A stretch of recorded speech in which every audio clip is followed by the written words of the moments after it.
嗱，今集我哋要研究嘅咧就係點樣可以預兆到同健康啦、同病痛有關嘅掌紋特徵。嗱，我記得咧上次講面相嘅時候，都教過大家點樣睇氣色㗎。原來咧喺掌相學上面咧一樣可以睇氣色嘅，究竟點樣睇嘅咧？原來睇掌嘅氣色咧都有少少似睇風水咁。我哋咧可以將易經嘅8個宮位咧，亦即係好似一個羅庚咁，放喺隻掌嘅中心位置。嗱，咁樣嘅做法咧，就可以將易經上面嘅8個宮位同隻掌咧做一個對應。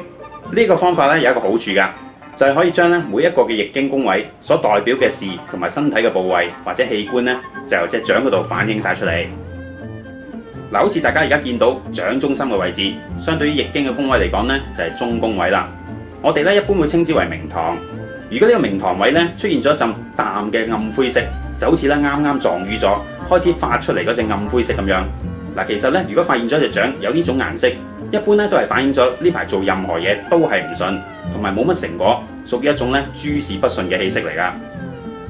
但係如果呢種淡灰色咧演變到變成一種咧深嘅乳黑色，更加深、更加暗嘅話，我哋咧會叫呢種情況做明堂色黑。嗱，有呢種顏色咧就更加大問題啦，因為咧佢代表住健康狀況咧出現咗個壞嘅情況，又或者咧潛伏住一種重病準備發出嚟。嗱，至於喺個人嘅運勢方面咧，就更加唔使講啦，亦都係代表咗咧頭碰着黑，屬於超級運滯嘅時候。好啦，如果你發現手腕位對上，亦即係而家見到易經宮位對應嘅乾宮位咧，有一陣紅紅赤赤嘅色，又或者咧帶有啲暗瘀嘅紅色積咗喺度嘅話咧，呢一種色咧一般都係代表咗啲燥熱嘅問題。嗱，包括咗咧腸熱啦、呼吸系統啦，同埋啲熱咳嘅問題。嗱，因為咧喺八卦嘅宮位上面嚟講，乾宮咧一般就代表咗肺部，而且咧紅紅赤赤嘅色咧，亦都反映咗火重嘅情況，所以要特別留意下啦。我哋再睇下啦，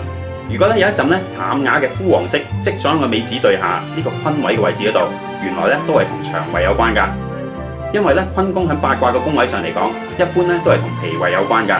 有呢種枯黃色咧，通常都係代表咗呢排嘅腸胃啦，同埋消化系統都出現咗毛病，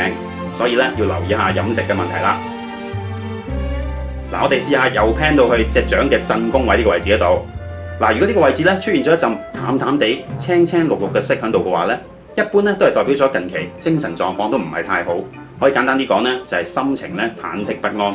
對每樣嘢咧都好似好焦慮咁樣。嗱，有啲老人家咧更加認為咧，就好似啲細路仔俾啲嘢嚇親咁樣。所以咧，如果真係有呢個問題嘅話，我建議咧都係要揾個機會，適當地咁樣去放鬆下、舒緩下會好啲啦。嗱，最後一次過睇晒兩種咧出現喺個手腕對上呢個坎宮位置嘅色啦。嗱，坎宮咧喺八卦嘅宮位上嚟講嘅話，五行咧就帶有水性，而且咧一般都代表咗同腎臟啦、同泌尿系統嘅器官有關。如果呢個位咧出現咗一陣咧暗啞嘅枯黃色，通常咧都係反映咗腎臟啦或者泌尿系統上咧出現咗問題。但係如果唔係出現呢一種咁嘅色，而係出現咗一啲咧黑點喺呢個位，其實咧情況都係一樣，所以都係要留意下啦。